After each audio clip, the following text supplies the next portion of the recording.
작업자에게 필요한 타블렛은 어떤 종류가 있고 어떤 장단점이 있을까요? 이번 영상에서 소개할 것은 타블렛의 장단점입니다. 타블렛은 크게 판 타블렛과 액정 타블렛으로 나뉩니다.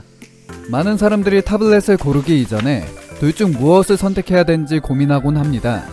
사실 어떤 것이 더 좋은지에 대한 우열은 가릴 수 없습니다. 작업자에 따라 선호하는 바가 다르기 때문이죠. 판 타블렛과 액정 타블렛의 장단점은 분명 존재합니다.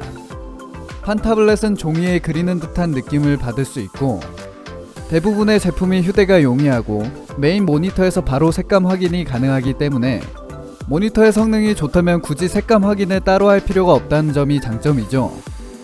또한 액정 타블렛에 비해 상대적으로 저렴한 가격대를 형성하고 있으며 반응 속도가 빠르다는 것이 장점입니다.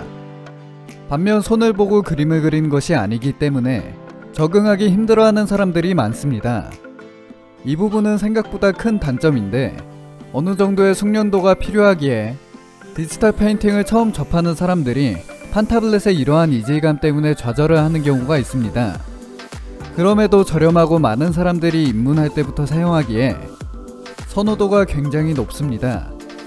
액정 타블렛은 이러한 이질감이 크지 않아 초심자들이 판 타블렛보다 더 쉽게 입문 가능합니다. 다만 만족할 만한 반응 속도와 색감을 가진 액정 타블렛은 혀를 내두를 정도의 가격대를 형성하고 있습니다. 물론 엔트리급 제품들은 과거에 비해 많이 저렴해진 편이지만 패널의 색감은 제한적이고 선을 그으면 미세하게 늦게 따라오는 포인트와 펜과 화면 사이의 두께 때문에 불호하는 사람들이 많은 편입니다. 그리고 액정에 기대어 그림을 그리는 경우가 많기 때문에 아무래도 발열의 문제를 피할 수는 없을 것입니다. 또한 종이질감 필름을 사용해야 표면이 미끄럽지 않으며 그나마도 필름 때문에 화면이 어두워지고 정기적인 교체도 필요해집니다. 아직은 단점이 많은 액정 타블렛인데도 불구하고 액정 타블렛을 선호하는 사람들도 많은 편입니다.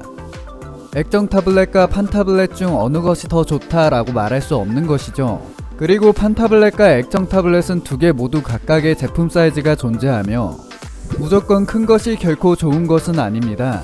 그림을 평소에 작게 그리던 사람들이 판 타블렛을 너무나 큰 걸 고른다면 이질감을 더욱더 크게 느낄 것이고, 액정 타블렛은 크기가 커질수록 발열과 가격, 부피가 증가합니다.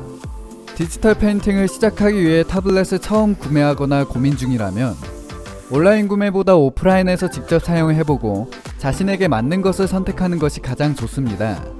요약하자면 판 타블렛과 액정 타블렛은 가격 차이와 휴대성, 발열, 사용감 등을 비교해보시고 고르시는 게 좋습니다. 그럼 판 타블렛과 액정 타블렛의 장단점 여기까지 하도록 하겠습니다. 다음 영상에서 다시 뵙겠습니다. 감사합니다.